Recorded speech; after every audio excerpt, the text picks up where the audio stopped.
Donc bonjour, bonjour. J'espère que votre déjeuner s'est bien passé, que la visite s'est bien passée. Euh,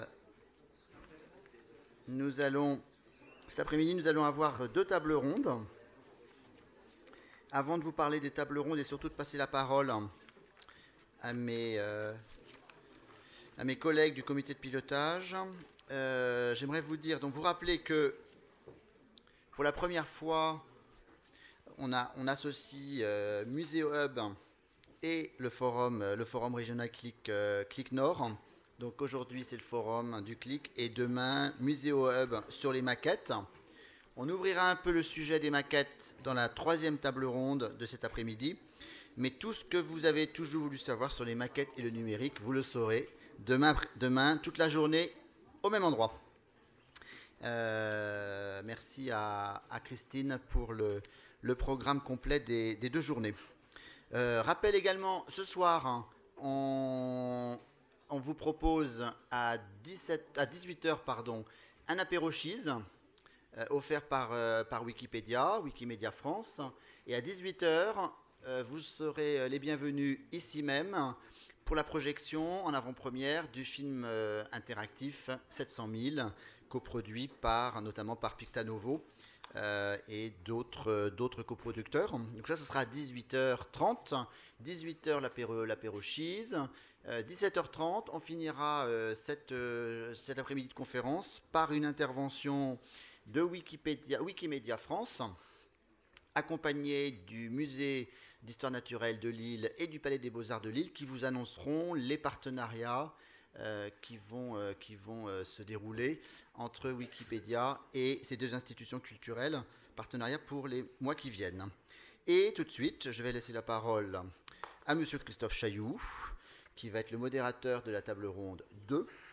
Et le sujet de cette table ronde, sujet ô combien d'actualité, est réalité virtuelle, réalité augmentée, les nouvelles réalités du patrimoine.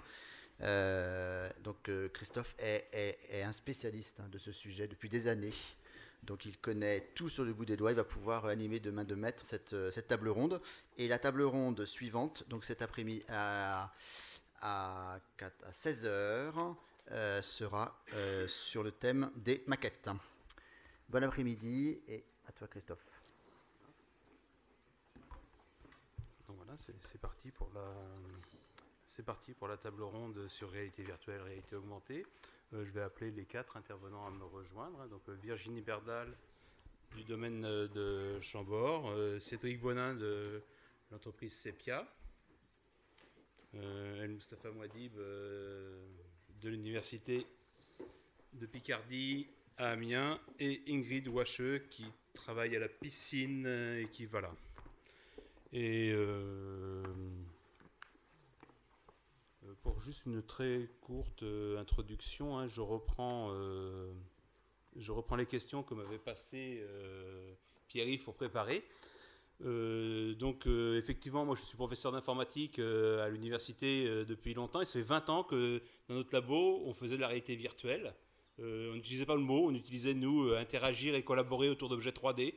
Mais c'était de la réalité virtuelle avec de la simulation et un peu toutes les technologies.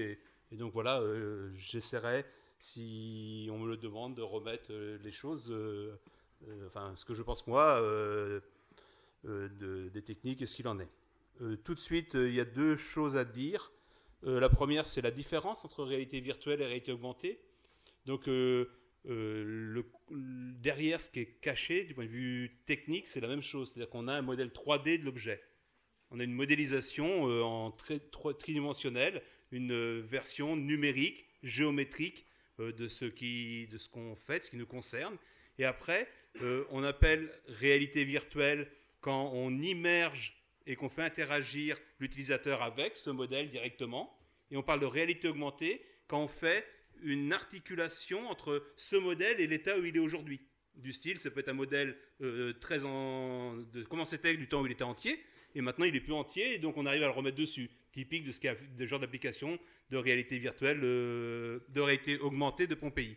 Donc pour résumer, dans tous les cas de figure, ce qui fait la vraie grande innovation du point de vue technique, c'est le fait d'avoir des modélisations, des modèles des choses. Hein, ça peut être en image de points, enfin, il y a plein de techniques, mais c'est des modèles des choses. Et ensuite, tout l'enjeu, il est sur comment est-ce qu'on les utilise avec des usagers. Et donc, si on n'utilise que le modèle tout seul, on est en réalité virtuelle. Si on travaille à la fois avec le modèle et une de ces... un morceau existant aujourd'hui, hein, du style on est dans la cathédrale et on la revoit dans le temps, on la voit dans le futur, là on est en réalité augmentée. Et juste une deuxième idée, toujours dans l'introduction, après les avantages des technos, ce qu'il faut voir, c'est que ces technos existent depuis 20 ans.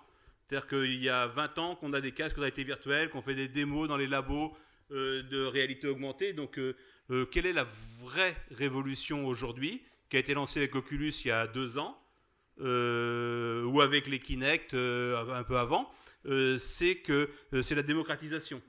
C'est-à-dire qu'aujourd'hui, la vraie nouveauté, c'est la démocratisation de tous les outils, que ce soit les outils de vision, les outils audio, les outils d'interaction. Et donc, on a une démocratisation tellement rapide qu'effectivement, moi, en tant qu'universitaire, je ne sais pas trop vous dire à quelle vitesse ça va prendre, ce qui va sortir. Ce que je vous dis quand même, c'est que depuis 20 ans, on a toujours vu des effets d'annonce qui, derrière, retombent plus ou moins.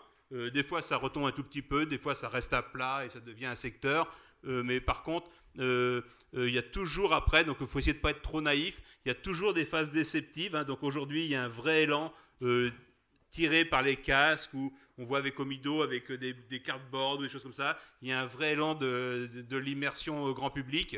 Très bien, mais n'empêche que les technos d'image ne sont pas si bonnes que ça. Et puis, pour immerger, faut avoir des histoires qui soient spécifiques. Enfin, du point de vue contenu, il faut faire des contenus spécifiques. Si on fait le même contenu qu'on avait avant, c'est pas si facile d'immerger. Puis après, il y a tous les problèmes d'interaction. Et une fois qu'on a un casque comme ça, on est comme ça, quoi. Il n'y a rien dans les mains, mais... d'accord, vous ne voyez plus la réalité. Et donc, le fait que dès qu'on part en réalité virtuelle, on a perdu le réel, et ça, c'est un vrai problème. D'où les idées d'augmentation. Voilà. Si je continue, ça sera encore plus flou. Voilà. Donc, on va passer aux 4 exposés. Et je vais essayer de respecter un peu le temps, d'aller un peu vite. Je serais content qu'on ait un petit quart d'heure à la fin. Justement, il y a plein de points de vue différents, de médiation, plutôt universitaire, et comme un château, ou de l'audiovisuel. Enfin, c'est vachement bien comme groupement de gens différents. Merci. Donc, on les fait dans l'ordre qui est sur mon papier. Donc, c'est d'abord Virginie, puis après Cédric, et après Mustapha et Ingrid qui terminent la dernière. Merci.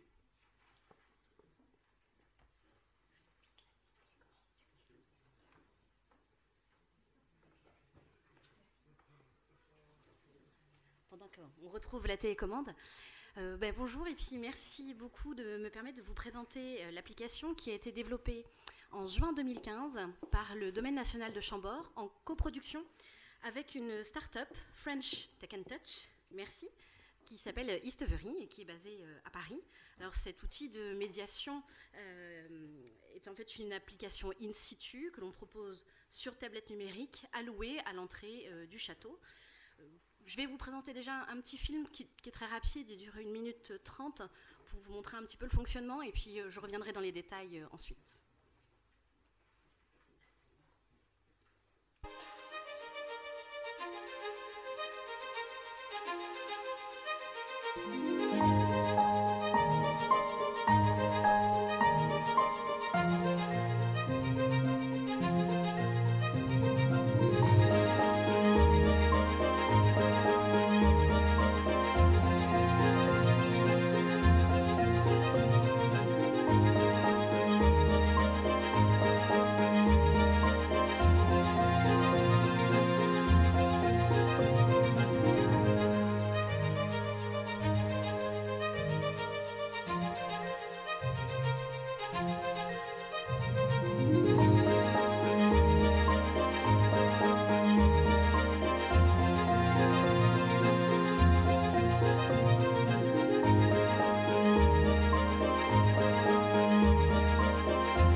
anglais, je suis désolée, je n'avais pas de version en français. Il avait été produit pour un festival international auquel nous avions participé l'année dernière et où nous avons eu la chance de remporter le Grand Prix.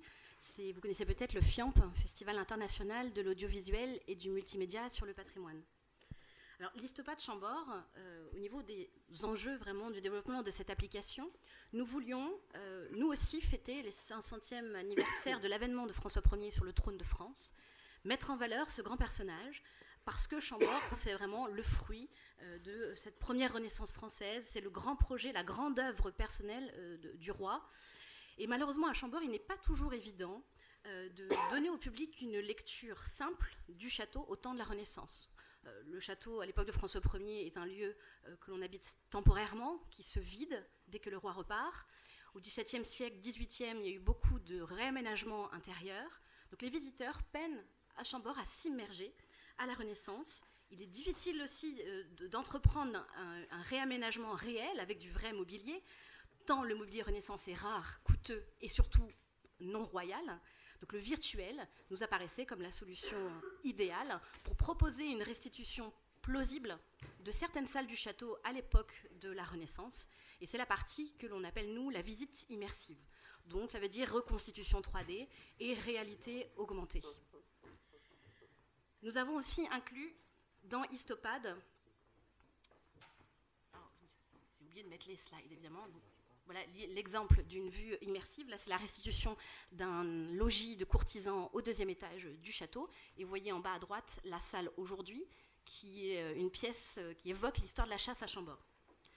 Nous avons inclus également dans Histopad un guide de visite virtuelle, c'est-à-dire en somme des cartels numériques qui permettent aux visiteurs internationaux, les contenus sont traduits en 12 langues, d'avoir accès à des contenus auxquels ils échappaient jusqu'ici, c'est-à-dire des textes concis et vulgarisés sur l'histoire de Chambord, sur les salles ouvertes au public aujourd'hui et les pièces de collection majeures.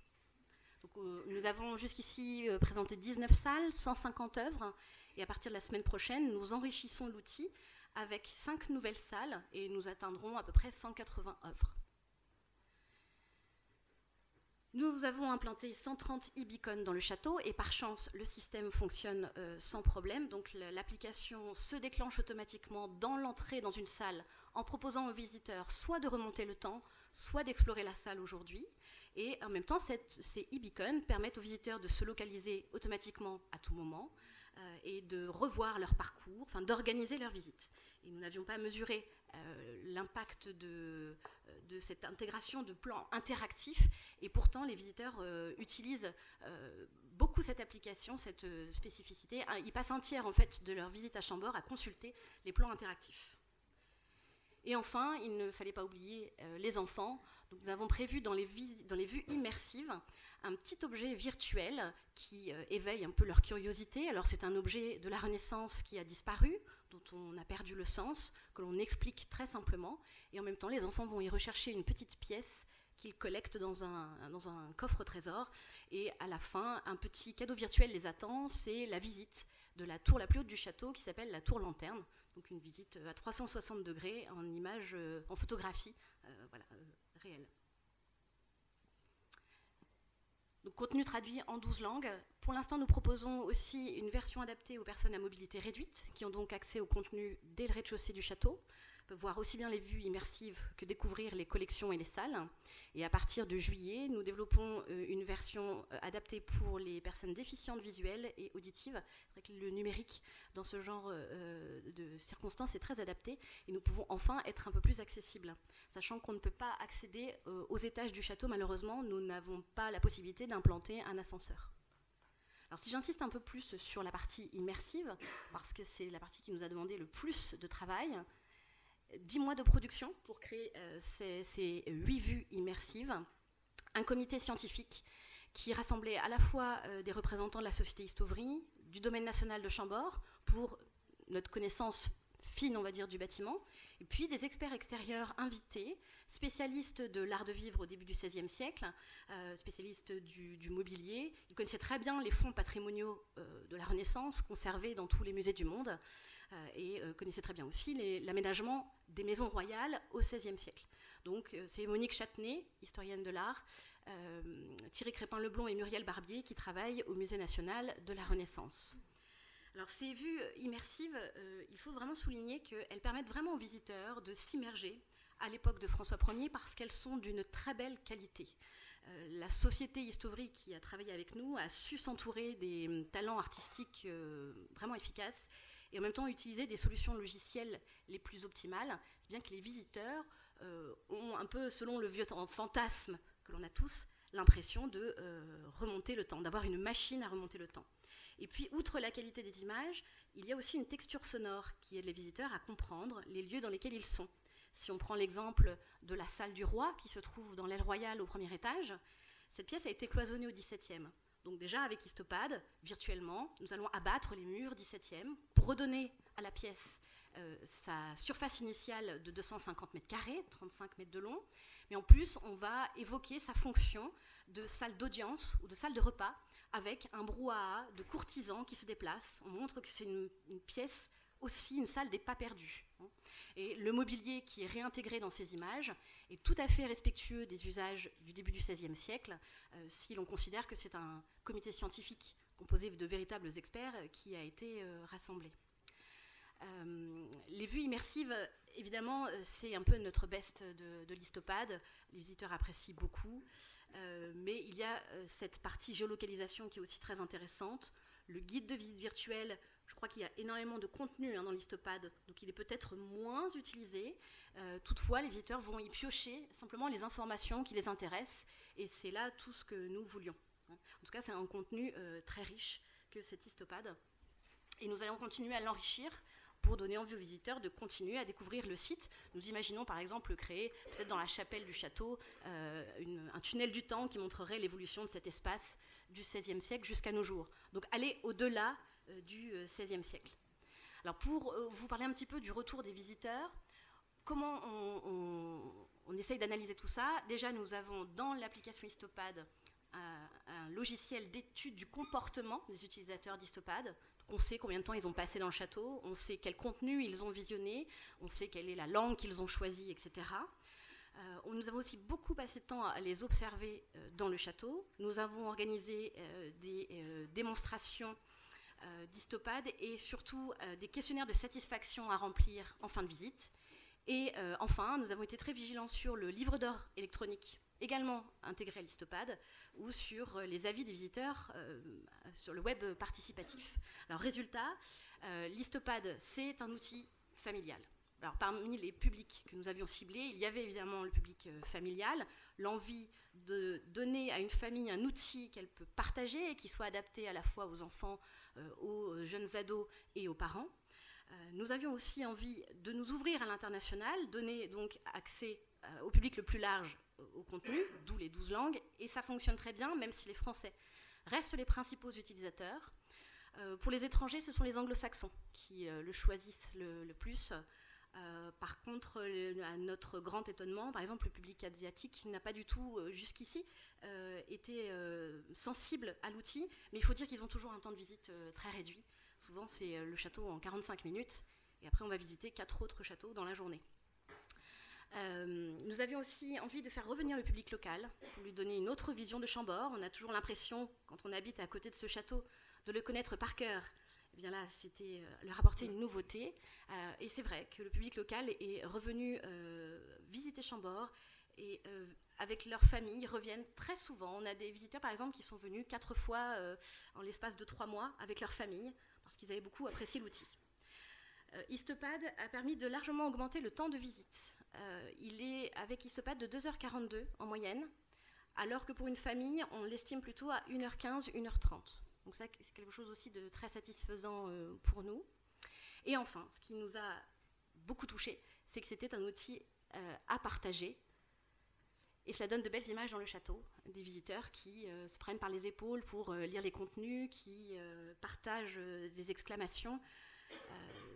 C'est le vrai atout de ce genre de proposition. Malgré tout, l'Histopad pourra être dans l'avenir peut-être un peu moins un outil de partage pour certains, puisque une partie des utilisateurs réclament une adaptation audio Et c'est vrai que nous avions beaucoup de contenu textuel à lire. Hein.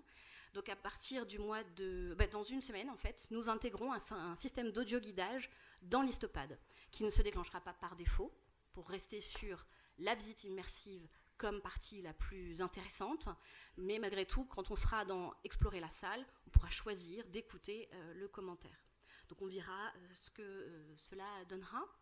Je ne peux pas vous donner de chiffres de taux de prise, puisque nous nous sommes entendus avec la société Histovry pour ne communiquer ces chiffres qu'à partir d'un an d'exploitation, donc à partir du mois de juin 2016. Ce que je peux vous dire simplement, c'est que le taux de prise est bien sûr inférieur aux autres systèmes de médiation. La médiation humaine reste le système privilégié à Chambord, et c'était notre objectif aussi. Nous ne voulons pas remplacer nos médiateurs du patrimoine. Le système d'audio-guidage a toujours beaucoup de succès, puisque les visiteurs aiment qu'on les prenne un peu aussi en main et qu'on les aide à s'orienter dans ce château. Donc l'Histopad arrive après, à moins de 10% de taux de prise, mais ce taux de prise va inévitablement progresser avec l'intégration de commentaires audio.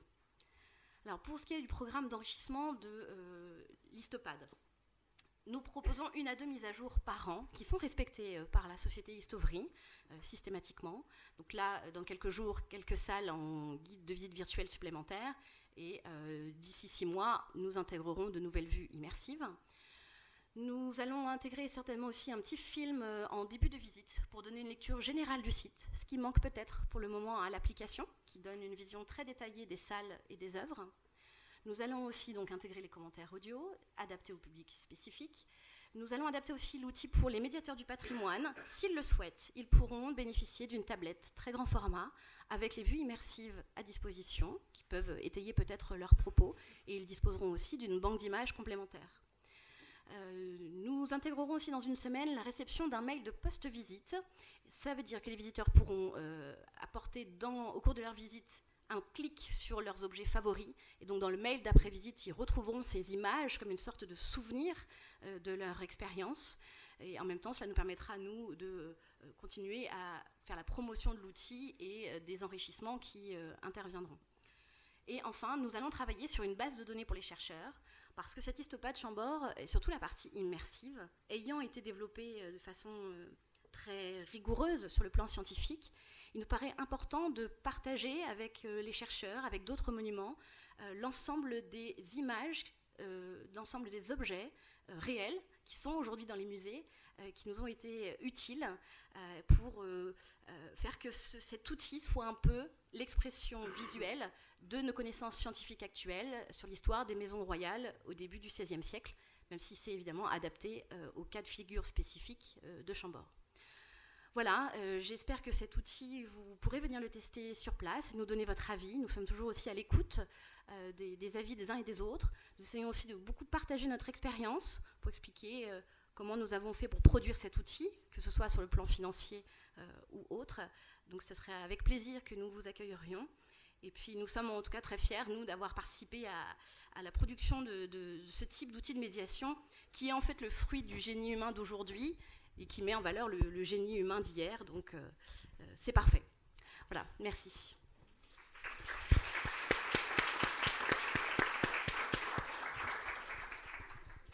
On va continuer comme... Excusez-moi. On va continuer comme ce matin. Une question.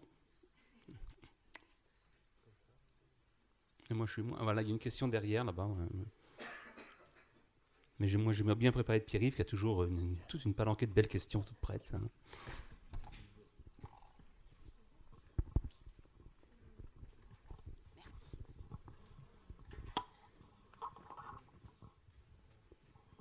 Merci. Bonjour, Laura Louvrier, sur Anne Delard. J'avais une petite question concernant votre base de données, qui est quand même vraiment intéressante, parce que c'est vrai, quand on a regardé un petit peu l'Histopad tout à l'heure, j'avais des questions sur tout ce qui apparaissait à l'écran. Et c'était pour savoir un petit peu quelle était la forme que vous allez lui donner, accessible à tout le monde sur Internet, ou bien est-ce qu'il faudra être sur le site de Chambord pour y avoir accès ou Alors l'objectif, oui, c'est de rendre accessible cette base de données à partir de notre site Internet. Par contre, notre site, il est assez récent, mais en fait, il n'est pas très intuitif. Donc nous allons le refaire d'ici quelques années. Donc je pense que dans un premier temps, ce sera une base plutôt sur DVD qu'on transmettra à tous ceux qui nous le demanderont. Voilà. En nous contactant via le mail conservation@chambord.org. Voilà. Merci. Oui, bonjour, Christophe Courtin du Château des Ducs de Bretagne à Nantes. Je me posais la question en regardant les images du poids et de la taille de l'appareil qui est fourni aux visiteurs. C'est pas un peu lourd ? On s'est posé évidemment aussi la question au départ, on s'est dit oh là là, mais ça va être très lourd à porter pendant toute la visite.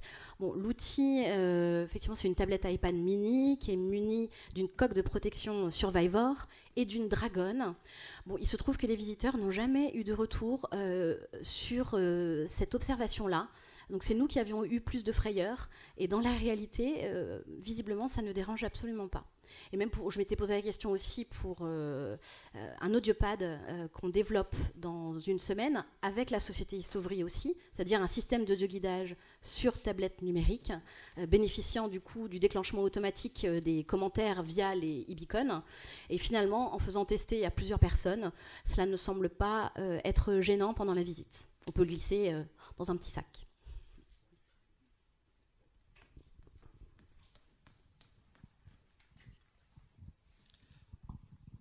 Shaban Djerban, Axavida, ma question concerne la qualité de l'usage. Comment est-ce que vous jugez, comment est-ce que vous évaluez la qualité de l'usage du système? Est-ce que vous posez des questionnaires? Est-ce que vous basez sur les statistiques liées au fait d'utiliser la tablette? Comment vous faites pour qualifier l'usage du système? Alors déjà, on teste beaucoup nous-mêmes, parce que évidemment à Chambord, nous ne sommes pas des pros des nouvelles technologies. On a complètement découvert avec cet histopad, donc on a passé beaucoup de temps à l'utiliser, à le faire tester à nos collègues de tous les services. Et d'ailleurs, pendant 2 mois, j'ai passé à peu près 4 jours par semaine à former tous mes collègues, que ce soit mes collègues du service administratif, mes collègues de la billetterie, des animateurs, guides, etc. Donc on a tous eu nos propres observations déjà sur le caractère intuitif ou pas de l'outil. Est-ce qu'il est vraiment de qualité? Est-ce qu'il répond à nos envies? Et ensuite, il y a tous les éléments dont je vous parlais tout à l'heure, c'est-à-dire les questionnaires de satisfaction, les observations sur TripAdvisor, par exemple, qui nous permettent d'évaluer le système. Donc on essaye de l'améliorer. Dans la première version qu'on a développée, par exemple, il y avait un tutoriel qui apparaissait au fur et à mesure de la navigation. Pour nous, ça nous paraissait simple, et finalement, en observant les commentaires sur le web ou le résultat des questionnaires de satisfaction, en fait, les visiteurs ne voyaient pas du tout ce tutoriel et cliquaient par défaut sur OK partout, mais donc ils n'étaient pas vraiment aidés. Donc on a largement simplifié le système, et là, dans la version qui arrive dans une semaine, on fait une touche d'aide, et nous aurons aussi des démonstrateurs stagiaires qui seront là cet été pour aider les visiteurs dans leurs premières minutes de prise en main de l'outil. Voilà, c'est un exemple, mais on continue à bien s'informer des besoins des visiteurs, de leurs demandes, puis à tester. On va arrêter là pour les questions. On va passer à l'exposition suivante.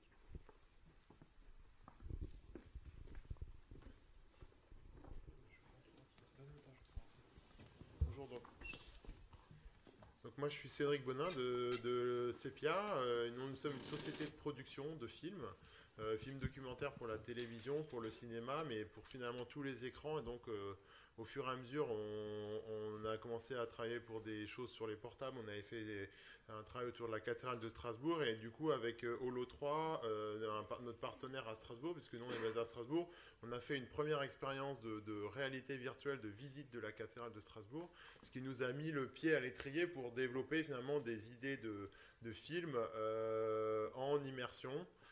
Alors il y a plusieurs techniques d'immersion, effectivement, Christophe faisait un peu la différence. Là on va dire ce qu'on fait pour la cathédrale, c'est de la réalité virtuelle, dans le sens où on est dans une modélisation à l'intérieur de la cathédrale, on va dans la flèche là où personne ne peut aller. Ici c'est tourné en vidéo 360, donc c'est une autre forme de la réalité virtuelle. Et évidemment c'est tourné avec plusieurs caméras ensemble dans une boule, et ça permet en fait d'avoir la vidéo à 360 degrés. Donc on va lancer la petite démo, et après je vous expliquerai dans quel contexte ça s'est fait. Quels sont les lieux d'histoire qui vous viennent à l'esprit quand vous pensez au roi de France? Des châteaux comme celui de Versailles ou le Louvre? Mais en réalité, c'est ici, à Fontainebleau, que tout a commencé. Saint-Louis, François Ier, Louis XIV et jusqu'à Napoléon. Tous ont voulu y apporter leur touche personnelle. Soyez les bienvenus dans un lieu qui fut le théâtre de la passion, des intrigues et de la trahison. La particularité de cette galerie est cette décoration alliant peinture, stuc ainsi que du bois sculpté sur ses panneaux. Et cette décoration a fait école. C'est ce style caractéristique que l'on appelle l'école de Fontainebleau. Et vous trouverez également partout ce F, la lettre royale par excellence pour le roi François. Dans les sociétés anciennes, la forêt est un synonyme de richesse comme de pouvoir, mais elle était également le territoire naturel des bandits, des sorcières, des fantômes et de tous les autres monstres fabuleux. C'est ici, dans cette galerie, qu'eut lieu l'un des plus sanglants épisodes de l'histoire de ce château. Il s'agit de l'assassinat de monsieur le marquis Monaldeschi par la reine de Suède en exil à l'époque. Le joli pavillon que nous voyons ici fut construit par le roi Louis XIV.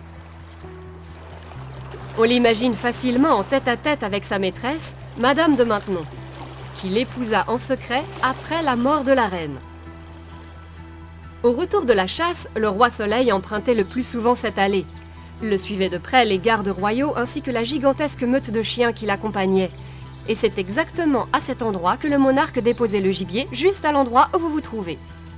Au fil des siècles, chaque roi a laissé un peu de sa personnalité ici et a su réinventer le palais en suivant ses désirs. Venir visiter ce château signifie remonter le fil du temps sur plusieurs siècles. Donc là, ce qu'on vous a montré, c'est une version courte en fait d'un film en 360 degrés qui fait 8 minutes, qui a été coproduit avec Arte. Et donc en fait, on a proposé, on a travaillé ensemble avec Arte à proposer une série de mini-documentaires, on va dire, de découvertes, de lieux un peu emblématiques de l'histoire de l'art et de l'architecture.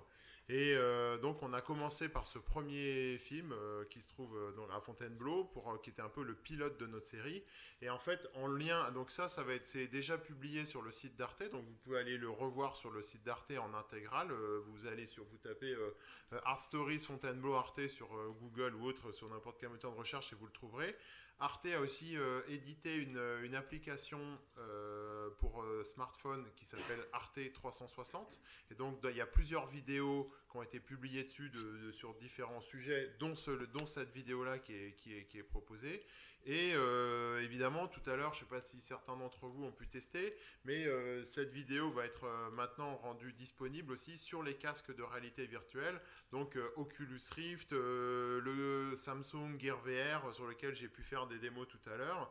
Et donc, à terme, l'idée, c'est que le grand public, les spectateurs d'Arte en général, puissent accéder en fait à ces contenus documentaires sur les différents types d'écrans, donc soit son ordinateur, soit son smartphone ou sa tablette via l'application, soit via en fait les stores, les magasins en fait d'applications de réalité virtuelle qui sont proposés sur les sites Oculus, Gear VR, etc.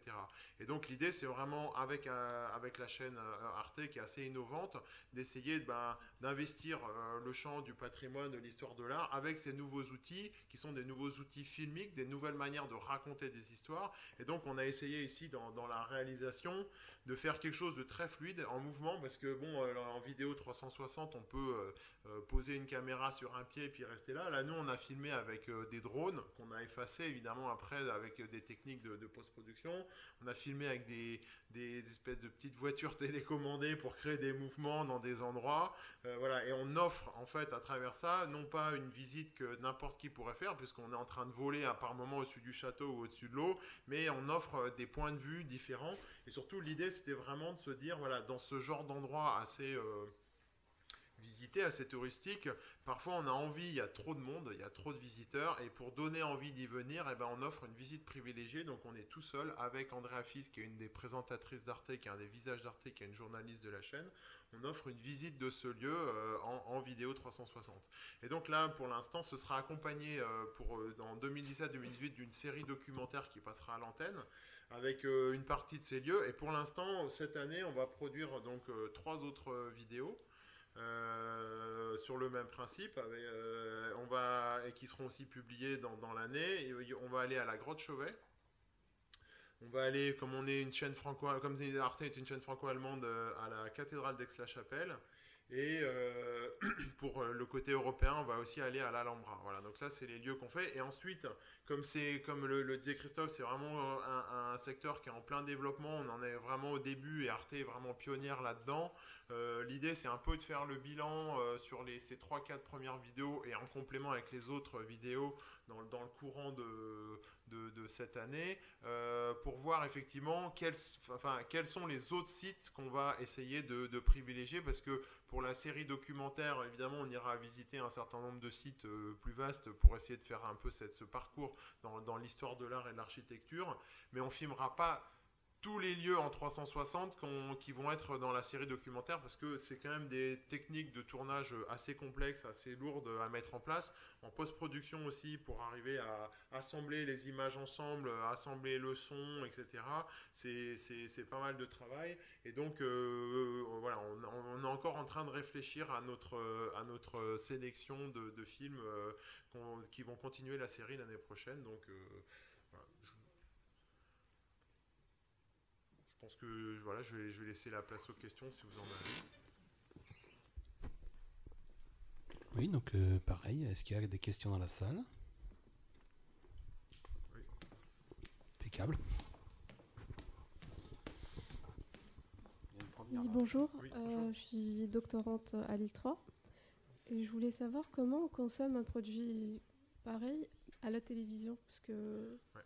Alors pour l'instant, ça ne marche pas à la télévision. C'est-à-dire que, en fait, je dis pour l'instant, c'est pas tout à fait vrai, ça va marcher, mais disons, il y a les nouvelles télévisions connectées vont permettre à terme, avec des télécommandes, voilà, qui vont, enfin notamment, je crois que la nouvelle Apple TV, mais même d'autres, en fait, elle va avoir un système de gyroscope à l'intérieur de la télécommande qui fait que vous pourrez en fait balayer la vidéo et donc vous déplacer à l'intérieur en 360, ou avec un système de télécommande et de flèches ou comme une souris en fait, voilà, et vous pouvez en fait le visionner. Mais c'est vraiment la stratégie, en tout cas d'Arte, mais même de la plupart des chaînes de télévision aujourd'hui, voilà, c'est de se dire que, disons, le média TV est un média vieillissant, c'est-à-dire que le public d'Arte aujourd'hui, la moyenne, on dit 55 plus, donc on est pour des gens, enfin la moyenne c'est plus de 55 ans,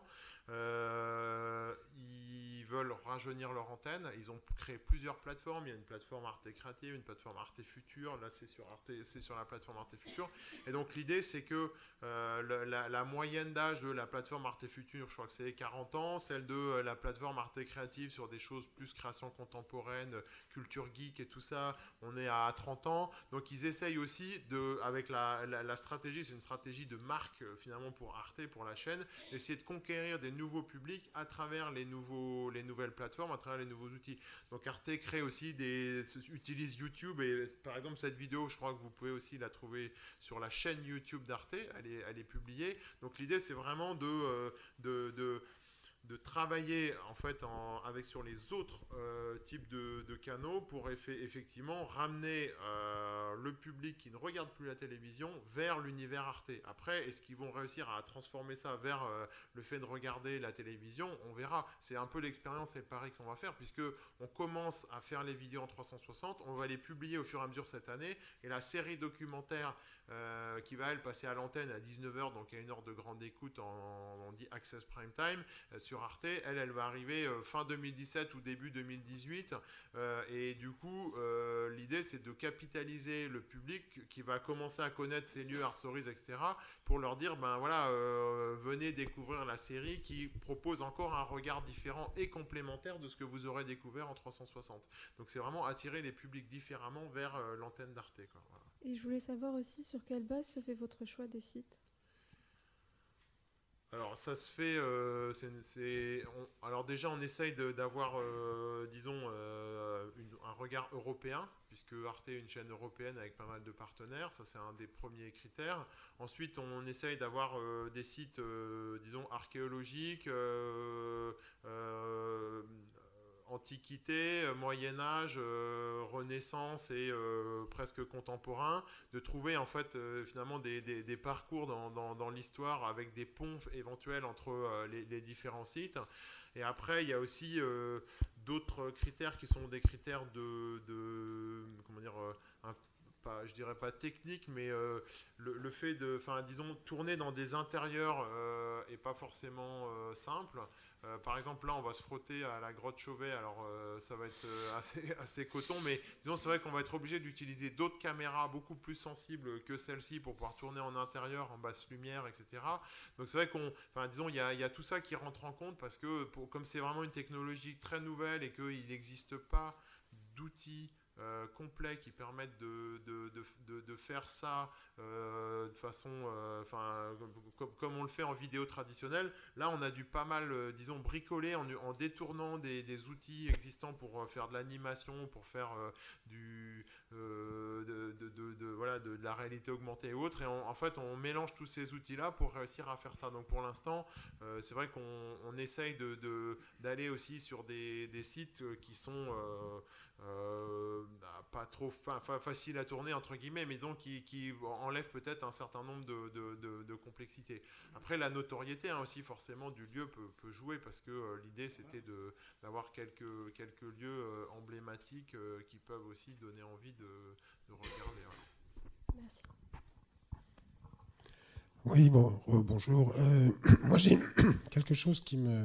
Alors, c'est pas de la réalité virtuelle, c'est pas de la réalité augmentée, c'est de la vidéo 360, donc c'est de la réalité réelle, on pourrait presque dire, sauf qu'il y a une déformation liée à la prise de vue sphérique. En fait, l'image qu'on voit là à plat est totalement déformée. Si, il y a quand même un vrai problème de perspective par rapport aux représentations classiques en 2D qu'on peut connaître, et je voulais savoir si ça pose pas de problème aux conservateurs, aux responsables des sites patrimoniaux de voir enfin en tout cas ces sites à ce point-là déformés visuellement. Alors je dirais là la déformation elle est aussi liée au fait c'est pas pensé ces vidéos-là pour être projetées sur un écran comme ça en vidéoprojection. Là, on a utilisé un lecteur qui permet de le faire, mais qui du coup augmente la déformation. Si vous le regardez sur votre mobile ou si vous le regardez dans un casque de réalité virtuelle, et je peux vous faire la démo et les gens qui ont fait la démo tout à l'heure, il n'y a pas du tout de déformation et vous avez vraiment l'impression d'y être. Donc c'est vrai que là, je donne un peu le bâton pour me faire battre parce qu'il y a effectivement une déformation qui se fait liée au player.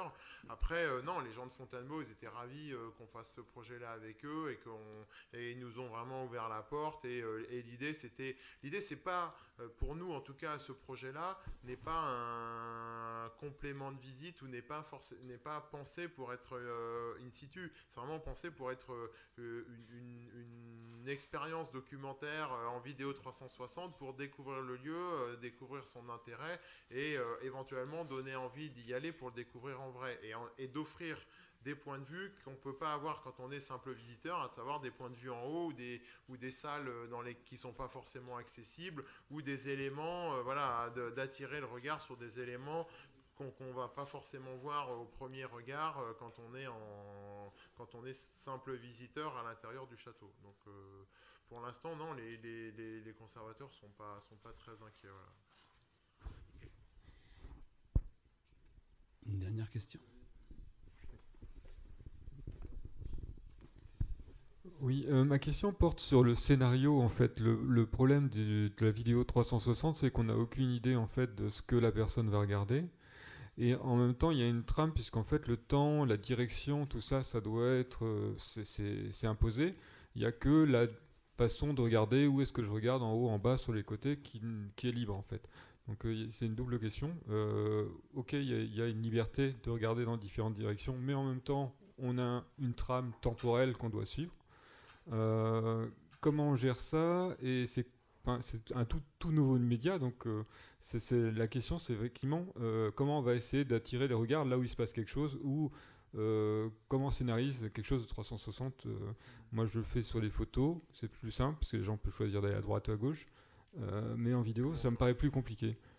Alors bon, là il y a deux choses. Déjà nous c'est pour ça aussi qu'on a, sur d'autres vidéos qu'on a faites, parce qu'on travaille aussi avec France Télévisions sur une série sur un sujet complètement différent avec eux.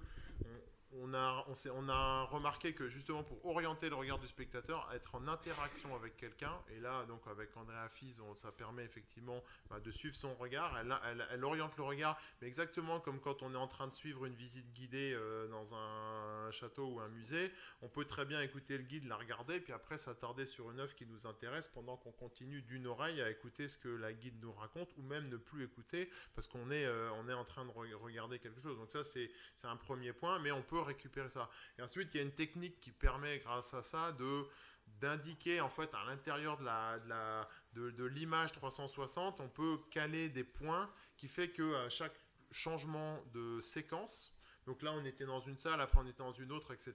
On peut replacer en face le lecteur en fait replace en face du regard de l'utilisateur le point d'intérêt principal de la scène. Donc c'est aussi l'informatique là qui nous permet qui sait où la personne regarde, et elle lui remet la présentatrice ou la guide directement en face de son regard à la séquence suivante. C'est pas pendant que ça défile, sinon ça rendrait un peu malade, mais c'est au moment où il y a une coupe de montage qu'on peut se permettre de faire ça. Voilà.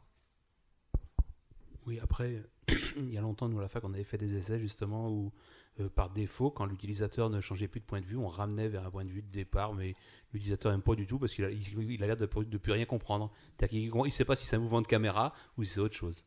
Et deuxième chose que je pense qu'il y a plus d'avenir, par contre, c'est que la qualité audio augmente de ces choses-là, et ça va être en binaural, et tu ramèneras la vision où il faut des gens avec le son. C'est-à-dire que, est typique, la dame qui parle, tu peux ne pas la regarder pendant qu'elle parle, mais si tu vois qu'elle commence à marcher ou tu n'entends plus sa voix, tu vas te retourner et tu vas la rattraper. Donc je pense que... C'est pas encore dans le lecteur d'Arte aujourd'hui, mais c'est quelque chose qui est en train d'arriver, où effectivement la suite, les autres vidéos qu'on va produire avec seront en son, disons, géospatialisé, c'est-à-dire qu'effectivement si la personne elle est là, vous aurez un appel de la voix vers votre oreille gauche, et avec les sons techniques effectivement binaurales ou géospatialisés, c'est assez bluffant, on a un sentiment d'immersion qui augmente, et où vraiment on arrive à repérer à l'audition, même en fermant les yeux, de l'endroit d'où vient le son. Il y a aussi d'autres choses qu'on peut rajouter qui sont aussi de l'affichage de données ou de choses comme ça. Ça c'est pareil, ça marche pas encore là maintenant, mais en gros ça existe déjà, nous on est en train de le faire sur un autre projet, et du coup on peut faire apparaître des informations complémentaires en surimpression, créer de la profondeur, et du coup faire rejoindre la réalité augmentée avec la réalité virtuelle. Alors ça c'est vrai que c'est pas complètement de la réalité virtuelle, puisqu'on est plutôt dans de la vidéo 360, en effet, si on veut être... Voilà. Après, ça fait partie du champ large de la réalité virtuelle, en effet, puisque quand même, on ne peut pas voler facilement au-dessus d'un lac à Fontainebleau. Donc, on est un peu entre les deux. Voilà. Oui, c'est-à-dire que, clairement, dans mon vocabulaire, ça me paraît évident que tout ce qui est le cinéma 360, il faut l'inclure dans la réalité virtuelle, au moins pour la raison que les terminaux qui permettent de le regarder sont les mêmes terminaux que ceux des modèles 3D et de la navigation dans les modèles 3D. Et donc, rien que lié au terminal, c'est une raison suffisante pour considérer que ça en fait partie, et même ça aura beaucoup d'impact.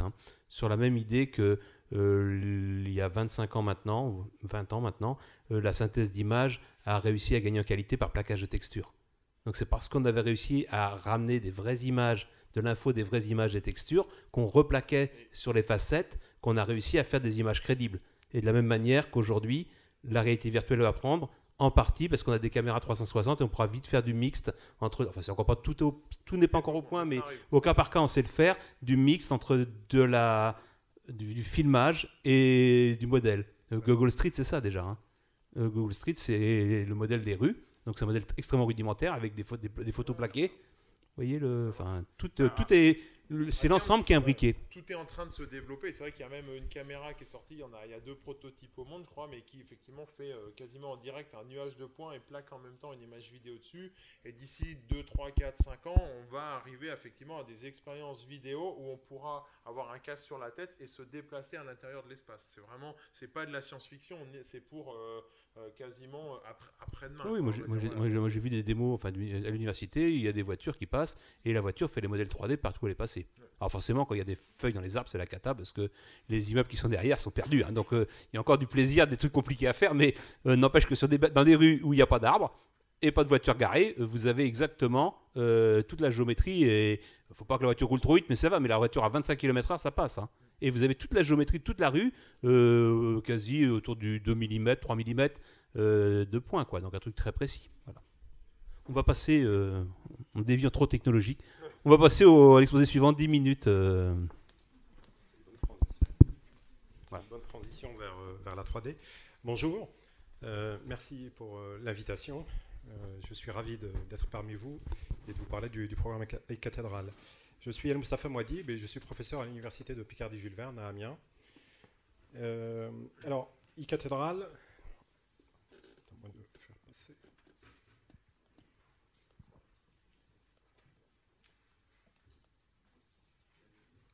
Qu'est-ce que j'ai pas appuyé sur le mot? Ah voilà, c'est bon. Donc e-cathédrale est un programme de recherche et de développement technique et scientifique autour d'une maquette numérique au début de la cathédrale d'Amiens. Je vais enlever ça parce que sinon je vais lire tes mails, Christophe. Autour de la cathédrale d'Amiens. Plus le temps passe et plus en fait on s'intéresse à d'autres monuments. Mais aujourd'hui, je vais vous parler uniquement de la cathédrale d'Amiens et des résultats qu'on a obtenus sur ce monument. C'est un programme qui a démarré en octobre 2010 et qui est prévu pour 15 ans au minimum. L'idée, ce n'est pas de montrer la faisabilité de la chose et de passer à un autre sujet de travail, mais c'est de prendre son temps pour réaliser un modèle complet, de manière à laisser ce que j'appelle une trace complète du monument, à la fois de l'intérieur et de l'extérieur, et de faire un travail rigoureux, scientifique, et pouvoir ensuite le décliner au niveau des utilisations, à la fois pour les visites, comme on vient de voir un certain nombre d'exemples aujourd'hui, mais également pour faire de l'étude scientifique, notamment en offrant aux chercheurs en histoire de l'art, aux architectes, etc., et également aux ingénieurs de calcul de structure, la possibilité de faire des études poussées sur le monument. Alors, il est structuré scientifiquement autour de 4 axes. Donc, il y a un axe que j'appelais le modèle, qui consiste en fait à réaliser le modèle.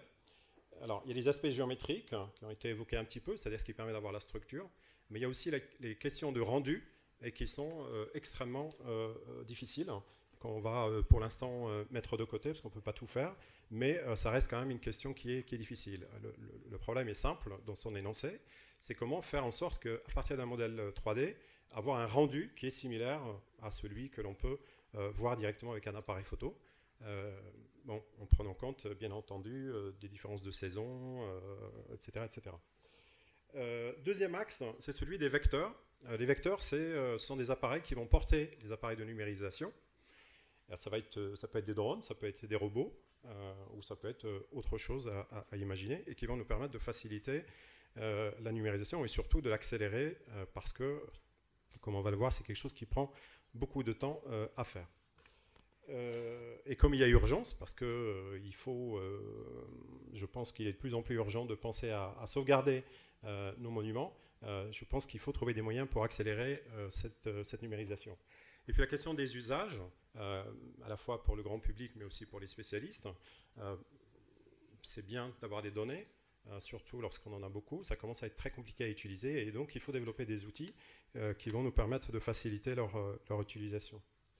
Et puis, ce que j'appelle histoire avec S, c'est-à-dire essayer à partir du modèle d'accéder à des connaissances complémentaires ou que nous n'avons pas, ou essayer de mieux comprendre ces monuments en faisant ce qu'on appelle rébarbativement de la rétro-ingénierie, c'est-à-dire à partir d'un prélèvement, à partir d'une copie d'aujourd'hui, comment essayer de retrouver ou remonter à des informations initiales concernant la conception ou concernant des déformations, des transformations qu'a subi le monument. Et également, essayer de comprendre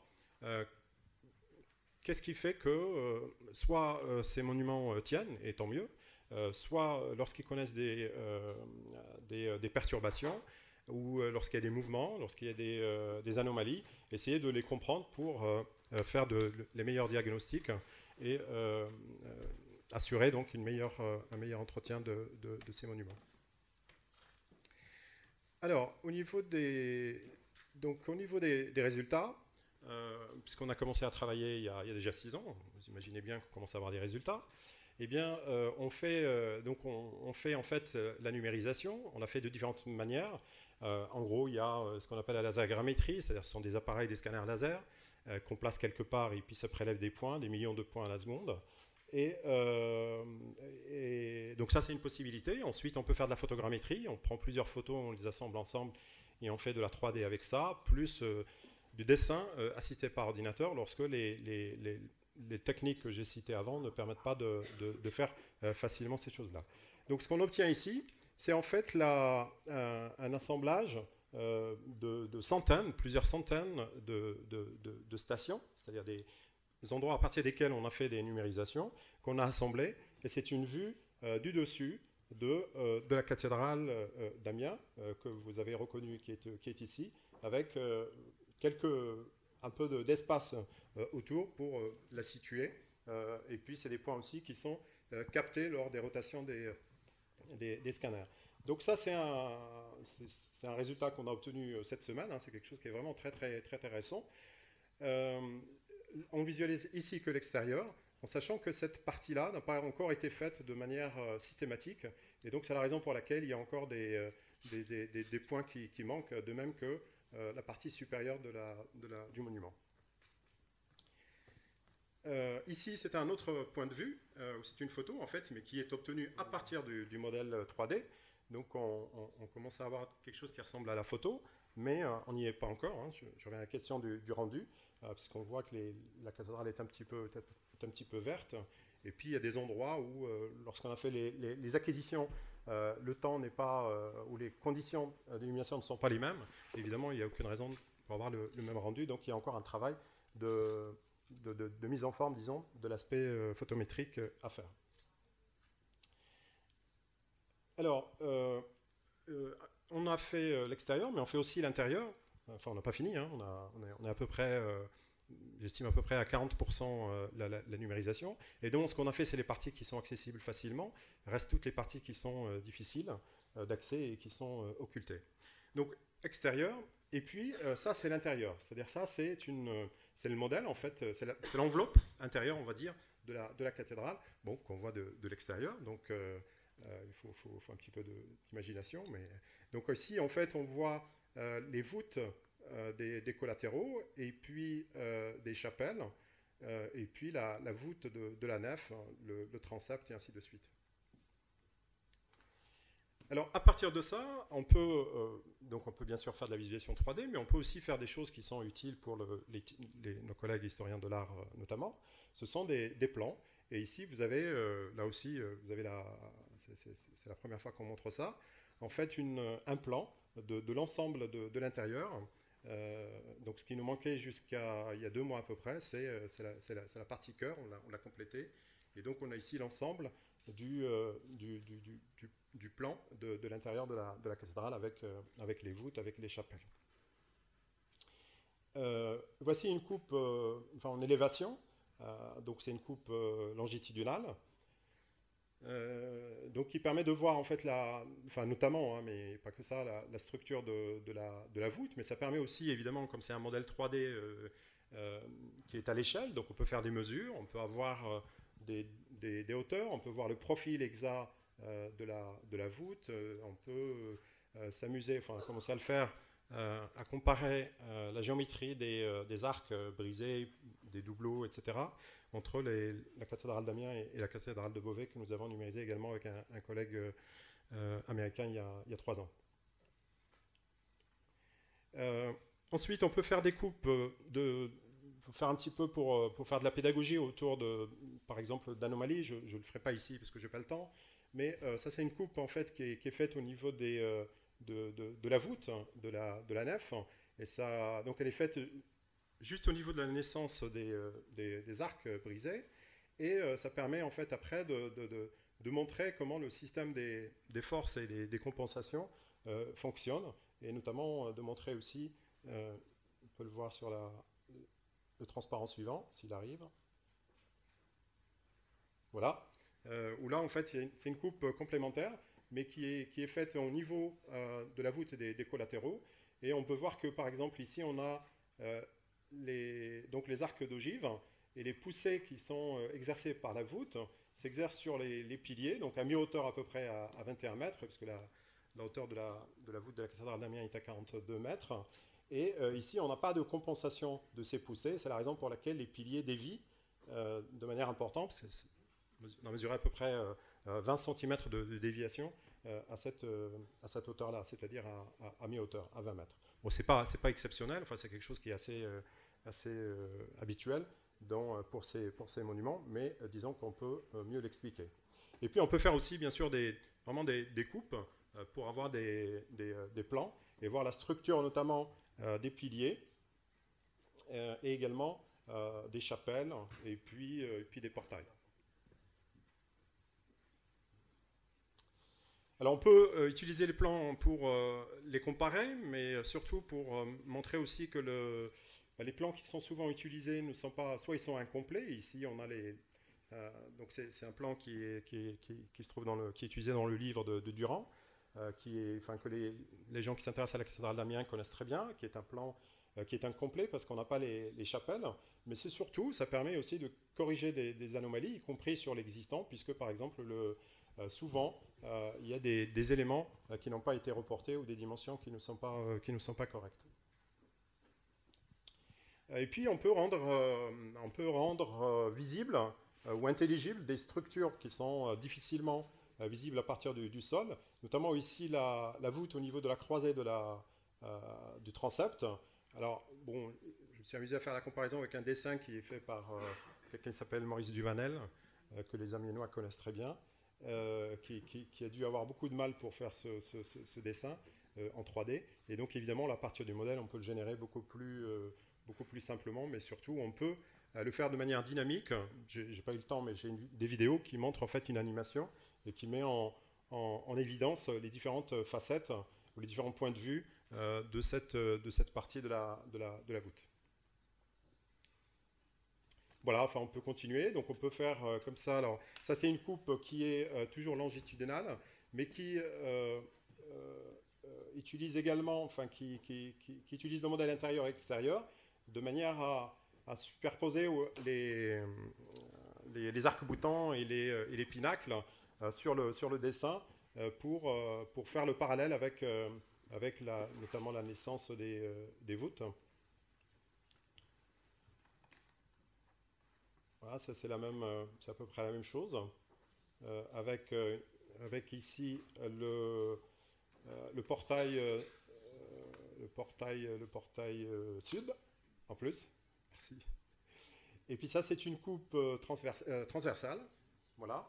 Donc là aussi on peut voir ce que je disais tout à l'heure, c'est-à-dire la structure et puis par moments des géométries qui sont assez curieuses au niveau de la construction de la voûte et au niveau des raccords avec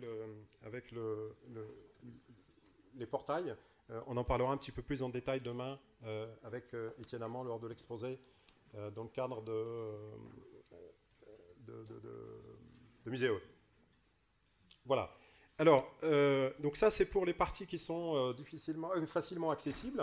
On a le mois dernier, en plus de ça, commencé la numérisation des combles de cette partie-là, qui est, donc là c'est le sud, hein, et ici c'est l'ouest. Et ce que l'on voit, ce que vous avez ici, c'est en fait le relevé dans les combles. Donc vous avez ici au-dessus ça c'est le transept, hein, ça c'est le portail sud, et ici vous avez le dessus des collatéraux.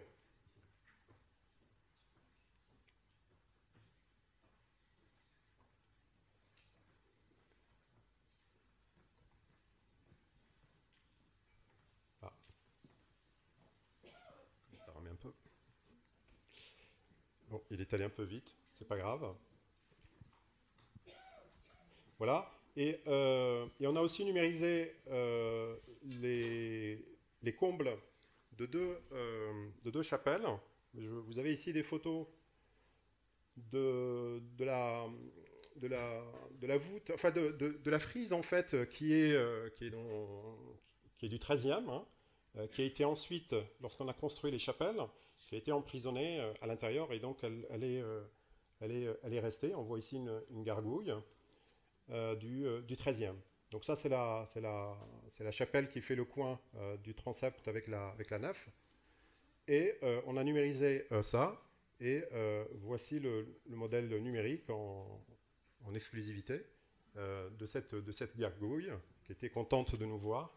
Bon, on n'était pas les premiers, hein, on a vu des traces. Donc il reste tout ça à faire. Bon, j'ai commencé en fait l'exposé en disant que le modèle, il a évidemment plusieurs objectifs. J'ai parlé de la sauvegarde, ce que j'appelle cette trace, d'offrir la possibilité aux chercheurs d'accéder à des données qui sont précises, rigoureuses, etc. D'avoir la possibilité de faire de la visite virtuelle, mais surtout, pour compliquer un petit peu l'intervention de Christophe, rendre accessible ce qui était inaccessible.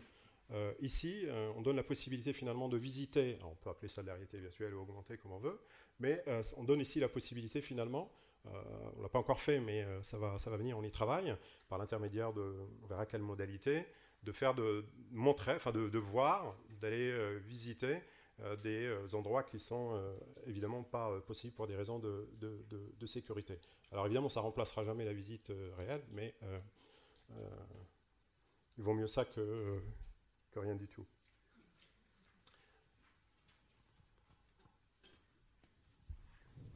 J'ai encore un transparent. Non. Il est passé. Voilà. Alors juste une vidéo, et puis on peut prendre les questions. Vous pouvez la lancer, s'il vous plaît ? Ouais. Merci. Voilà. Donc c'est une vidéo en fait qui a été faite à partir du modèle. Alors je suis passé rapidement sur les détails techniques. Il y a des milliards de points. Donc en termes de résolution, on essaie d'arriver à 2 mm à peu près partout. Évidemment, on n'y est pas aujourd'hui, mais c'est l'objectif. Mais l'idée, c'est ça. Et on travaille avec les points. C'est-à-dire qu'on travaille directement avec les nuages de points. On ne travaille pas avec les facettes. Pourquoi ? Parce qu'à partir du moment où on va faire de la facettisation, pour moi, on va s'éloigner du monument. Or, on souhaite rester vraiment proche de la donnée brute. Donc la vidéo que vous avez là, c'est en fait un film qui a été tourné de manière automatique, parce qu'on travaille aussi, on fait des travaux de recherche sur des systèmes d'aide à la navigation, et qui a été généré automatiquement à partir du nuage. Je vous remercie. Merci.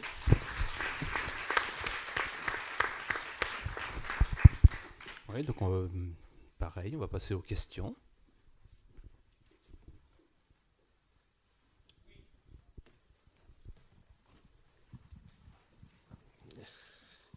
Shaban Djaraban, Axavida. Je voudrais savoir juste quelle est la nature des interactions que vous avez eues avec les spécialistes, par exemple les architectes, spécialistes dans l'architecture du patrimoine. Alors, en fait, on n'a pas de... Merci pour la question. On n'a pas d'interaction avec des architectes, mais on travaille beaucoup avec les historiens de l'art. Et ils sont intégrés dans le projet, dans le programme, parce que en réalité, c'est un programme pluridisciplinaire.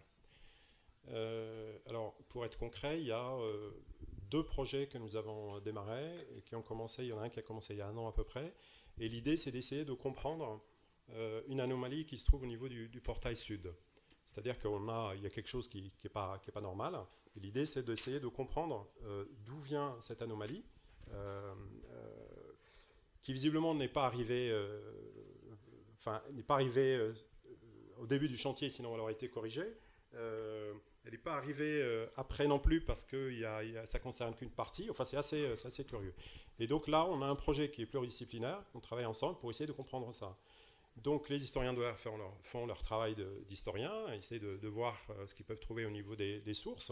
Et en ce qui nous concerne, en fait, on va travailler sur un système, puisque tu me permets d'être un peu technique pour te répondre, on va en fait essayer de travailler sur des techniques de recalage global pour montrer en fait les déformations, mais à l'échelle de l'ensemble du portail, au lieu d'aller faire les mesures point à point. Donc on va partir d'un modèle idéal et on va essayer de le déformer pour le caler avec le modèle réel. Merci. D'autres questions ? Moi, j'en ai une question, c'est sur la médiation, c'est-à-dire qu'avec la ville, ou je sais pas, enfin, avec les gens qui s'occupent de la visite de la cathédrale. Est-ce que vous avez déjà commencé à regarder comment votre nuage de points serait utilisable? Oui.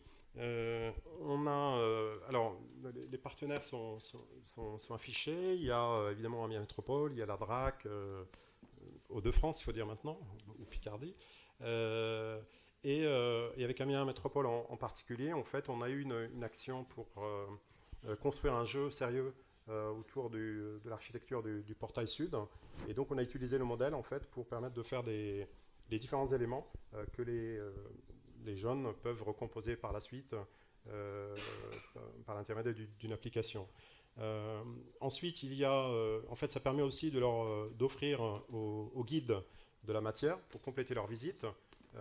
Et on est sur un autre projet pour essayer d'augmenter en fait la médiation en utilisant les résultats du modèle. Alors nous, à Chambord, on travaille aussi avec l'université de Tours sur ce type de projet, puisqu'ils ont aussi numérisé une partie du château, etc. Alors on va travailler avec des architectes, nous, pour une exposition patrimoniale qui aura lieu en 2019. Nous fêterons en fait les 500 ans du château, et l'idée c'est d'utiliser ces données-là. Alors soit les architectes les utiliseront directement en utilisant les logiciels, mais ça paraît difficile puisque tous n'ont pas l'air de maîtriser pour le moment l'utilisation de l'outil.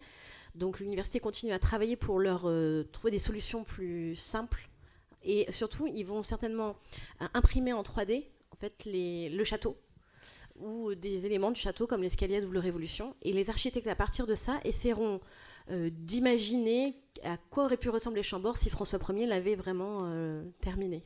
Voilà. Donc nous on passe plutôt du coup sur l'impression 3D pour l'utilisation et la médiation. On en parlera demain. Demain il y a une entreprise d'impression 3D qui viendra. Une dernière question. Juste pour faire suivre à ces commentaires. Pour les autres types de structures comme des autres cathédrales ou des autres sites historiques qui sont en ruine, est-ce que ça peut être utilisé pour remodeler et remettre en état virtuel?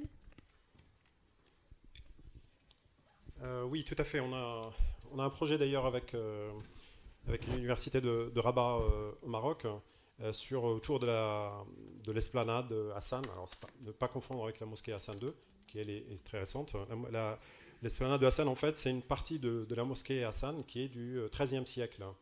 On pense qu'elle n'a jamais été construite complètement. En tout cas, le tremblement de terre de Lisbonne l'a complètement achevée, et donc il n'y a plus que des morceaux de piles qui sont là.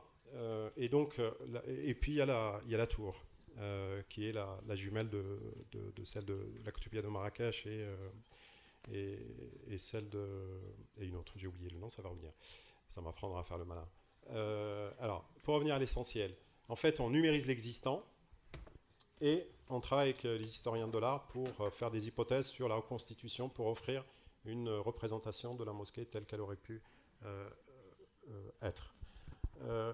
Je pense que le modèle va nous aider à autre chose. C'est que moi j'ai l'impression, en ayant regardé un petit peu les piles, qui sont des ensembles de morceaux, de pierres, j'ai l'impression qu'en fait ils ont été assemblés après le tremblement de manière un petit peu arbitraire. C'est-à-dire que les gens ont pris ce qu'il y avait et puis ils ont empilé.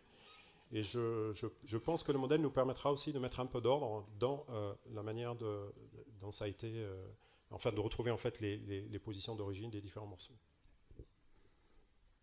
Merci. On va passer à la dernière exposée. Donc, vous avez vu qu'elle a disparu, Ingrid, mais elle ne se sent pas bien. Et donc, a priori, c'est l'entreprise qui avait fait la démo, qui va présenter sa démo rapidement et va nous expliquer les retours qu'ils ont eus quand ils ont fait l'essai au musée de la piscine durant la fête des musées, je ne sais plus comment ça s'appelle.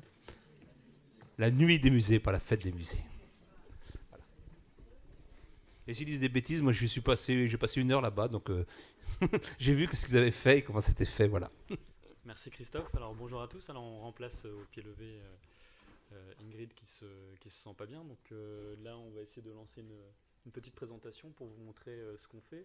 Donc moi je me présente, je m'appelle Sylvain Nassens, je suis le créateur d'une jeune start-up qui s'appelle Art & Peak. On est basé à la Pleine Image de Tourcoing, qui est... Le micro, vous m'entendez bien? Pardon.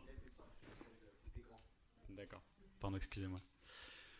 Donc à la Pleine Image de Tourcoing, qui est un pôle d'excellence dans l'industrie créative et culturelle. Nous, alors la genèse d'Art & Peak, nous on a gagné un hackathon. Donc je ne sais pas si tout le monde sait ce que c'est qu'un hackathon. Il y a un culturathon qui a lieu bientôt au Louvre-Lens d'ici un mois. Donc en 48 heures, on est censé développer une application. Le thème du hackathon organisé par la Pleine Image, c'était Fun in the City.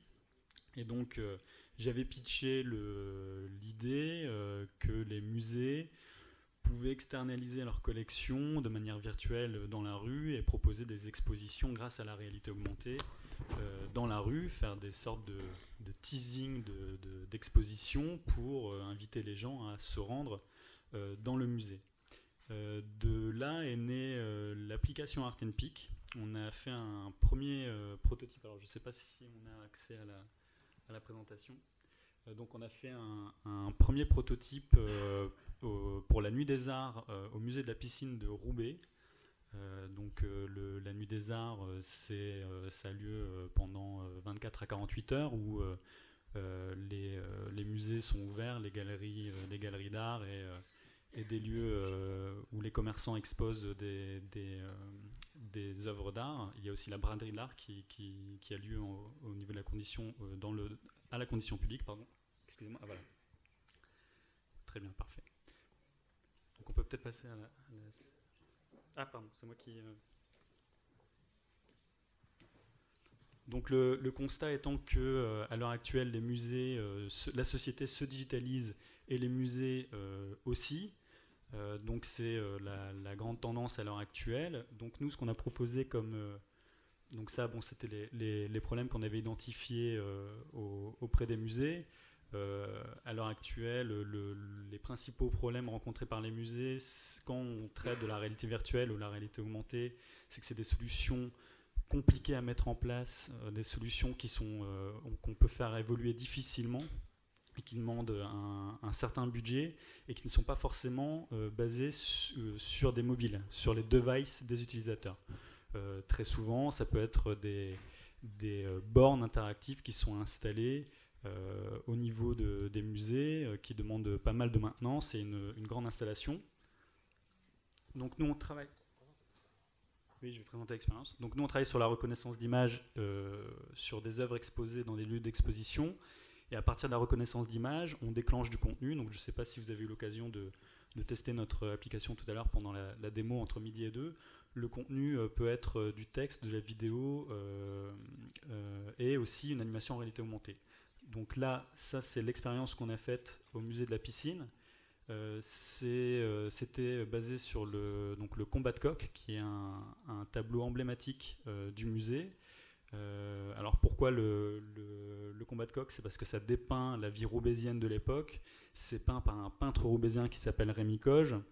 Et le tableau, on lui a donné vie parce que le tableau est très figuratif. S'il y a des gens dans la salle qui connaissent le tableau, c'est un tableau qui est très très grand. Et donc nous, on a mis à disposition 5 tablettes auprès des visiteurs, et pendant 4-5 heures, il y a 300 personnes qui ont pu tester notre application. Donc ce que nous, on a créé, c'est une animation en réalité augmentée, où on a donné vie au tableau, on a essayé de lui apporter du sens, et surtout de proposer une expérience immersive grâce à la réalité augmentée. Donc il y avait une animation graphique, mais pas seulement, il y avait aussi une animation sonore qui permettait une immersion totale de l'utilisateur. La deuxième interaction, je ne sais pas si on la verra ici, voilà, c'était de proposer du contenu explicatif. Donc on déclenchait, alors là c'est sur un autre tableau, c'est la rédemption qui est un tableau aussi exposé au musée de la Piscine. Le but de l'expérience, c'était vraiment de valider la pertinence du contenu, à la fois de l'animation proposée en réalité augmentée et de la technologie auprès des visiteurs, et de proposer du contenu enrichi qui expliquait l'œuvre en face de laquelle se trouvait le visiteur. Donc là, c'était du contenu texte. Par la suite, on peut très bien imaginer des liens hypertextes, des liens HTML, de l'audio, de la vidéo, des interviews d'artistes, des œuvres qui peuvent faire référence à d'autres œuvres de la même collection. On pouvait imaginer par exemple aussi, je vais vous citer un exemple concret, au musée d'Amsterdam, il y a le musée de Van Gogh. On sait que Van Gogh peignait sur des toiles déjà, sur lesquelles il avait déjà peint, puisqu'il n'avait pas les moyens de s'acheter de nouvelles toiles. On peut imaginer, grâce à la réalité augmentée, d'avoir une exposition dans l'exposition, de scanner les œuvres qui sont exposées et d'avoir accès aux œuvres en rayon X qui sont derrière l'œuvre qui est peinte. On peut imaginer aussi voir les différentes lignes de composition, avoir cet aspect pédagogique. Donc ça, c'était au musée de la piscine. Et l'idée, c'était justement que le musée soit autonome et puisse développer sa propre expérience et son propre parcours.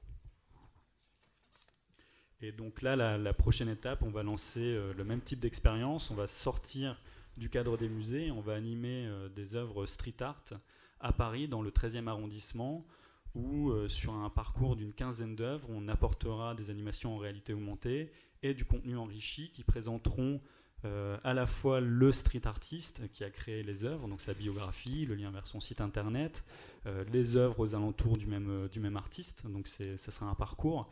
Et le but, c'est aussi de créer des partenariats entre les artistes digitaux et les street artistes. Merci. Merci. Moi, j'ai une première question. Moi, j'ai une première question, c'est d'essayer de... Ingrid n'est pas là, mais quel est le point de vue qu'elle aurait donné sur les 3 heures de visite? Vous en avez sûrement discuté, donc tu peux résumer les 3-4 idées importantes des résultats. Voilà. Bien sûr, alors on en a discuté avec Ingrid. Elle voyait notre application, on l'avait rencontrée justement pour co-créer avec elle notre application par la suite. Elle voyait vraiment dans notre application un formidable outil de médiation culturelle qui est dans l'air du temps. Faut savoir qu'on avait testé au musée de la piscine sur un jeune public, sur une 15aine d'enfants en bas âge. Comme je l'ai dit précédemment, les enfants ont tous maintenant des tablettes dans les mains, savent parfois mieux se servir des tablettes et des iPhones que les parents, et ça leur permettait justement d'avoir une interaction et d'avoir ce côté à la fois ludique et pédagogique.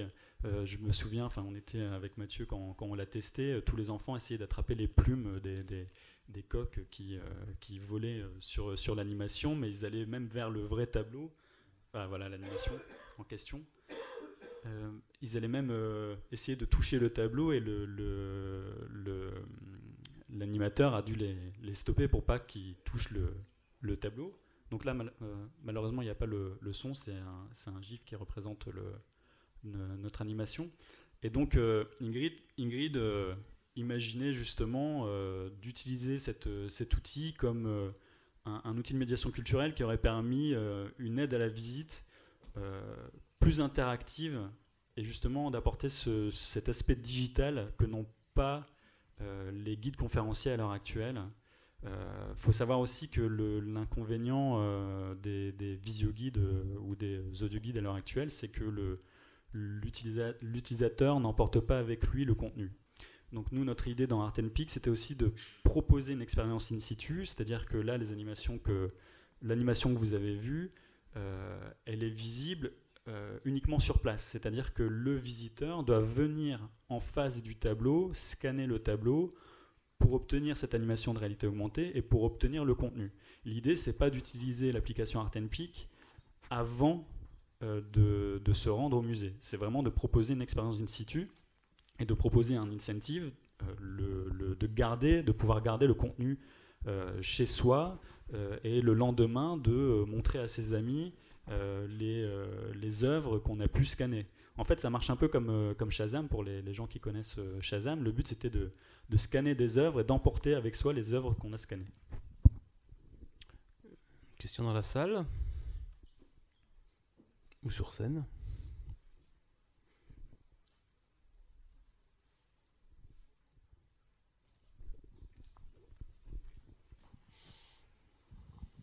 Jusqu'où on peut aller dans le réalisme de l'animation?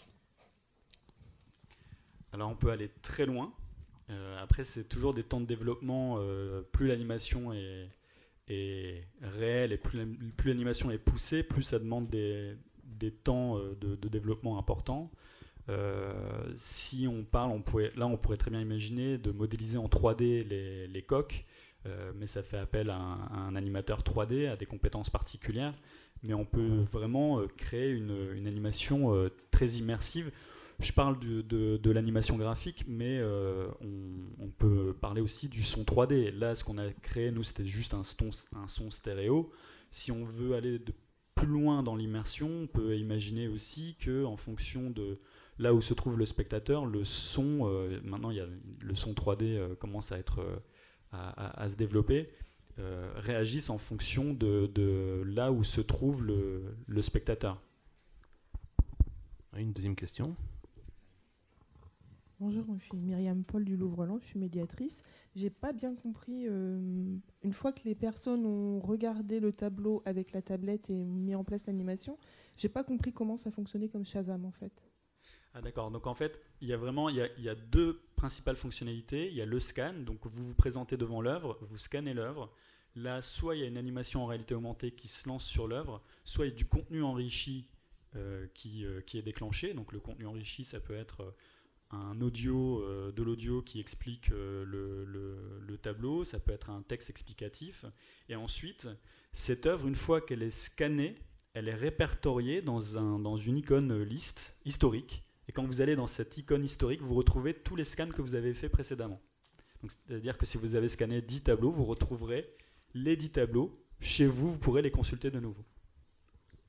Donc du coup, au départ, les personnes rentrent un email en démarrant l'expérience. Oui, au départ, ça peut être... oui, forcément, il faut qu'on ait En fait, l'application est téléchargeable sur le device des personnes, des utilisateurs. Ok, j'avais pas compris ça. D'accord, merci. Après, ça peut être effectivement, ça peut être une application qui serait téléchargeable sur les devices proposés par les musées, mais dans ce cas-là, il faudrait une inscription au début, comme vous avez dit, avec une adresse email. Une dernière question.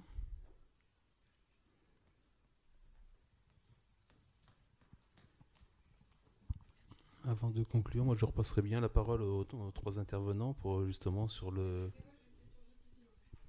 C'est bien. Bonjour, Alain Groupram, je suis doctorante à l'Université de Lille et guide conférencier. Je voulais demander, vu qu'on zoome dans l'image sur la tablette en s'approchant des œuvres, est-ce que ça ne porte pas un risque que les gens font plus attention à la tablette qu'à l'œuvre et qu'ils endommagent les œuvres en s'approchant un peu trop? Alors justement, on a fait différents tests utilisateurs. La première version qu'on avait faite pour l'expérience au musée de la piscine, le contenu, donc il y avait l'animation du combat de coq, mais il y avait aussi le contenu texte qui était en réalité augmentée. Donc c'est-à-dire que les gens devaient scanner le tableau et appuyer sur des points d'intérêt qui expliquaient les coqs en Flandre, les combats de coq, la signature du peintre expliquait la biographie de l'artiste. Et on s'est rendu compte qu'à l'usage, c'était compliqué de rester toujours les mains en l'air en devant cliquer en permanence sur les points d'intérêt.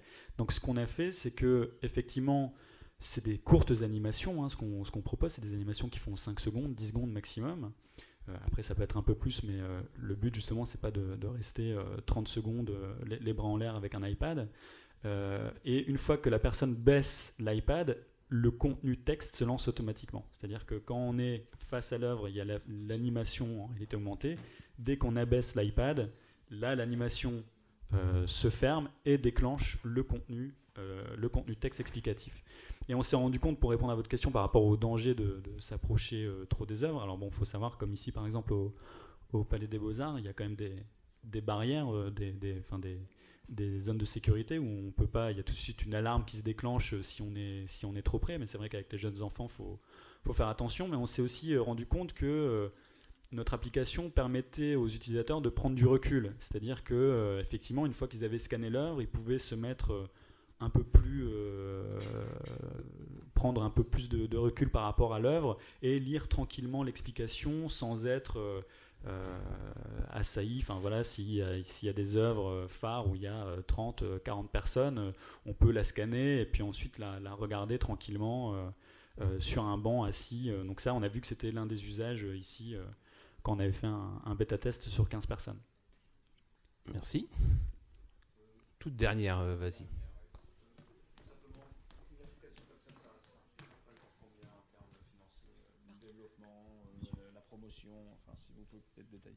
Alors c'est vraiment donc au cas par cas, c'est vraiment sur devis parce que chaque animation est différente. C'est une question d'ailleurs que il y a des personnes qui me posaient cette question-là pendant la démo tout à l'heure. C'est l'animation d'un combat de coq. Par exemple, ça c'était 2 jours d'animation. D'autres œuvres, c'était même pas une demi-journée. Après, ça dépend si nous, on est éditeur du contenu ou pas. C'est-à-dire que nous, on a l'application, on a la technologie, on a la reconnaissance d'image qui déclenche des informations. Effectivement, si on est éditeur des animations, ça demande des temps de développement. Maintenant, si vous voulez scanner une œuvre et déclencher du contenu du style interview d'artiste, lien vers un site internet, de l'audio, etc., mais que vous avez déjà le contenu, bah forcément le budget sera moindre. Donc c'est toujours la question si nous on est éditeur de contenu ou si on ne l'est pas. Ok. J'ai envie d'arrêter comme ça parce que c'est à peu près l'heure. J'ai envie pour conclure de vous laisser chacun de vous 3, ou même de vous 4, excuse-moi, dire une dernière phrase en fonction de ce que vous avez entendu aujourd'hui et voilà, et de un peu votre point de vue ou ce que vous avez envie.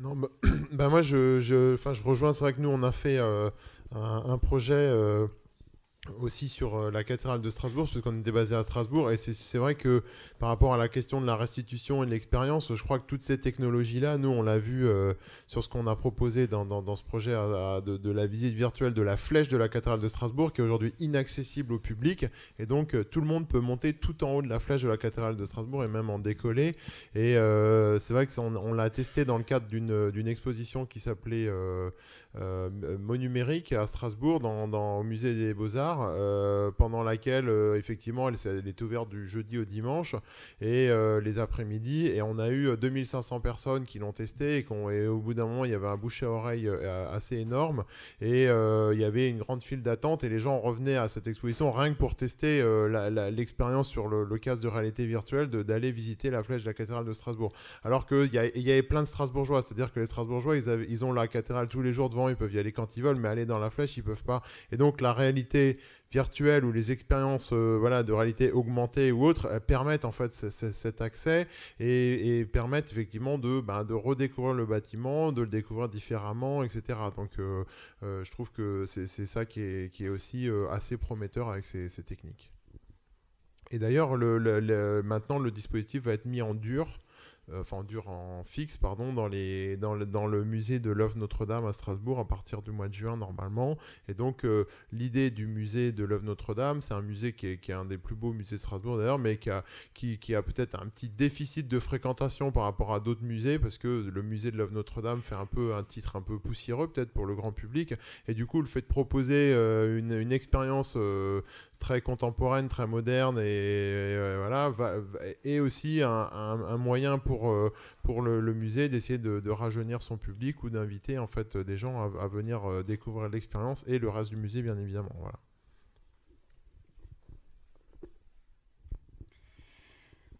Tous ces dispositifs en tout cas ont pour intérêt de proposer au public une véritable expérience de visite, d'apporter de l'émotion, d'apporter un partage. Dans le cas des jeunes enfants, c'est déjà leur offrir un patrimoine qu'ils auront envie de redécouvrir plus tard, donc ça c'est plutôt positif. Puis surtout l'usage de ces éléments virtuels est non invasif, non destructif, il est évolutif. Donc c'est ça qui est formidable aussi, c'est qu'au gré des nouvelles découvertes scientifiques, au gré des nouvelles découvertes aussi, j'allais dire technologiques, on peut continuer à les faire évoluer. Donc, quand on a la chance de trouver des startups ou des sociétés qui soutiennent les monuments de patrimoine, il faut vraiment sauter sur l'occasion. J'espère que la mutualisation et la coproduction continueront à se développer et puis que d'autres monuments pourront avoir accès à ces éléments.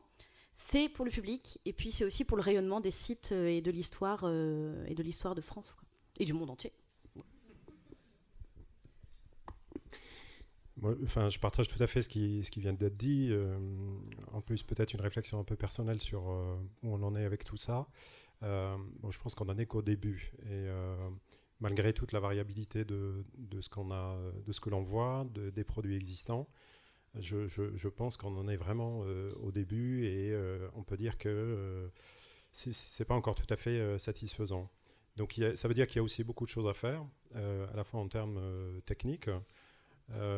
Mais ça veut dire aussi c'est parce qu'on va être de plus en plus exigeant en termes de qualité, en termes de quantité de données et les moyens techniques, il faut qu'ils suivent.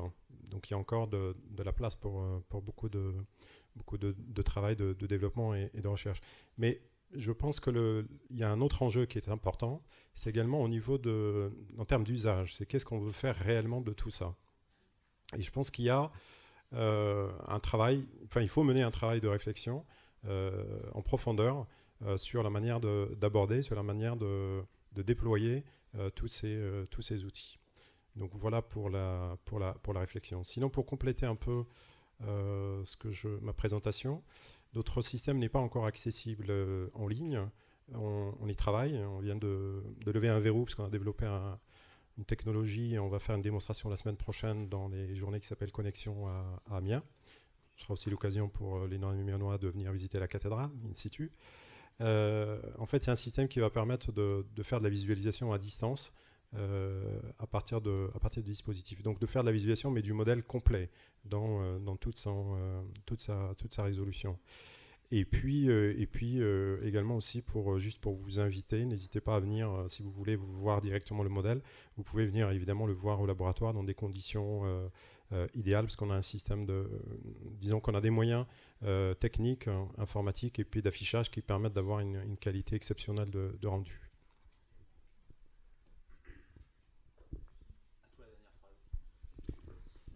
Alors moi je rejoins ce qu'a dit Monsieur Moadib. Je crois qu'on est qu'au tout début dans l'évolution des technologies, en tout cas dans l'expérience muséale, que ce soit au niveau de la réalité augmentée ou au niveau de la réalité virtuelle. Je crois que tout reste à faire. Après, s'il y a des musées qui m'écoutent et qui sont dans l'audience, j'ai envie de dire, n'ayez pas peur de tester des choses, même sur des petites expérimentations. Alors je sais que c'est toujours les budgets qui peuvent poser problème, mais il y a des expérimentations comme nous, celle qu'on a faite à la Nuit des Arts, pour la Nuit des Arts au musée de la Piscine, on est un bon exemple. C'est que là, on a parlé de solutions, on voit en partenariat avec Orange, il y a des choses qui pourraient être faites avec des startups, comme la nôtre ou autre, parce qu'on n'est pas tout seul à la Pleine Image, ou même dans la région, il y a énormément de startups. Donc voilà, n'hésitez pas à tester des choses, il y a plein de nouvelles technologies et plein de nouveaux usages à expérimenter. Merci à vous quatre. Merci.